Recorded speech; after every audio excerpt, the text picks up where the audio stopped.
the voltage signal. So what this allows us to know is the voltage which is in our battery, both when the car is running and both when it's just sitting in accessories mode.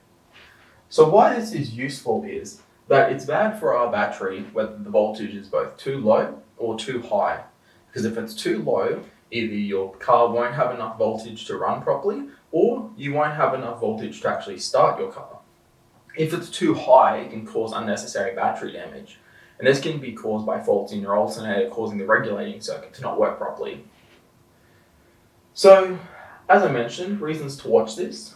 If there's faults in your charging system. So by default in our Preludes, there is a charging system indicator lamp located on the dashboard. But there's always the concern that this bulb might be blown or it could be missing. It's very common for people to remove bulbs, especially when they're selling cars, to pass off them as being in good condition when actually there's faults. Another reason is you could have something known as a parasitic load on your battery. This is a small amount of current being drawn by some electronic device even when the car isn't running. So this can be things like alarm systems, aftermarket stereos, basically anything additionally wired in or faults in the circuit. There could be the chance, if not wired properly, the current's being drawn out even while the car's not operating. And these will solely cause your battery voltage to drop over time when it's sitting. Another concern is, especially in colder weather, you can have diminishing battery health where, because batteries have a limited lifespan, over time they will degrade. And this can cause it not to charge as well as it used to, or just not hold a voltage the way it used to. So, ideally, we're looking for about a 12 volt battery voltage when the car's just sitting, about a 13.5 volts when the car is running, and when we're cranking, we don't want it to fall below around about 9.5 volts because this can indicate that our battery health is just somewhat decaying. It's not quite got the oomph it used to have to start the car.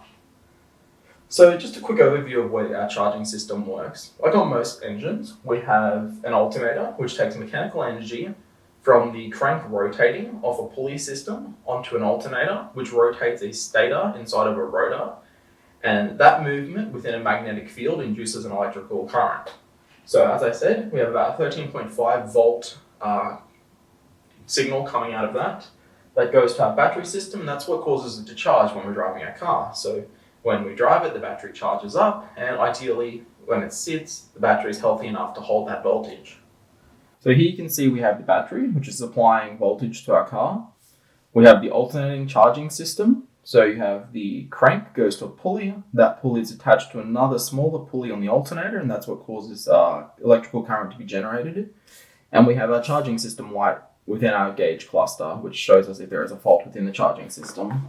Now, when it comes to the actual wiring of the alternator, you can see here that inside of the alternator, there is what's called a voltage regulator and a rectifier circuit.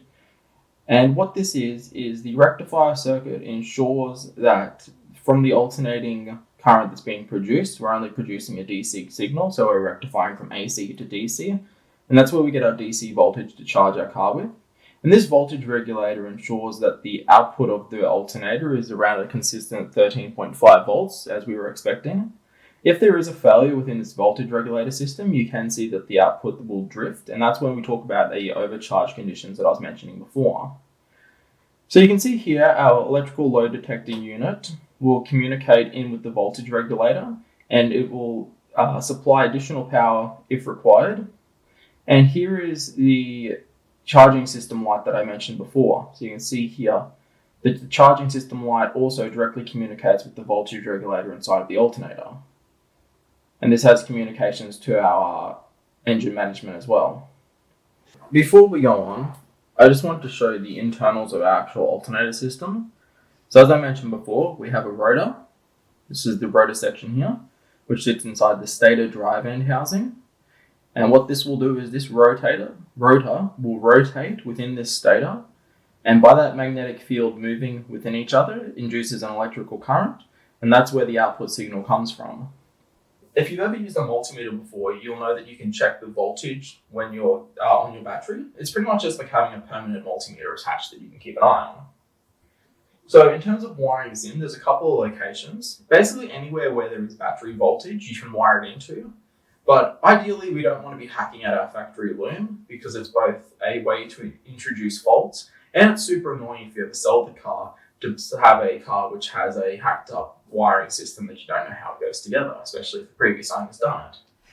So another thing to consider as well is you want this voltage signal to be running off a fused wire, because if this line shorts out, you don't want to be shorting straight off your battery onto the ground, because that's a good way to put too much current through the wire and create fires.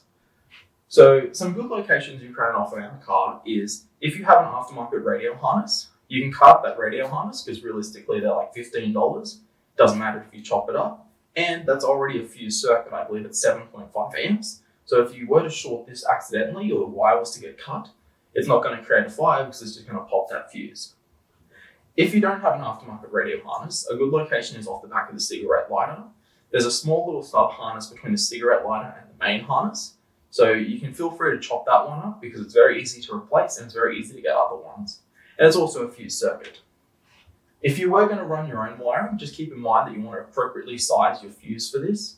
And you want to appropriately size your cable. So cables have gauges, which is based on the diameter of the wire.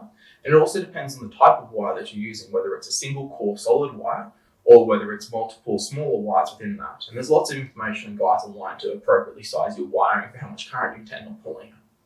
So this won't be pulling a lot of current, obviously, because it's just a little sensor, but it's just something to keep in mind when you're wiring in general, that you want to appropriately size your fuses and appropriately size your wire gauges. So this is just a quick little overview of how a voltage signal will work in a sensor system. Hopefully you have some understanding about the basis of how an alternator interacts with that battery and how that all charges up. If you want to do any more reading about it, there's lots of information online on how alternators regulate their voltage and the charging system for our cars. So with that, I think that's a pretty good overview of it, and we'll move on to the next sensor.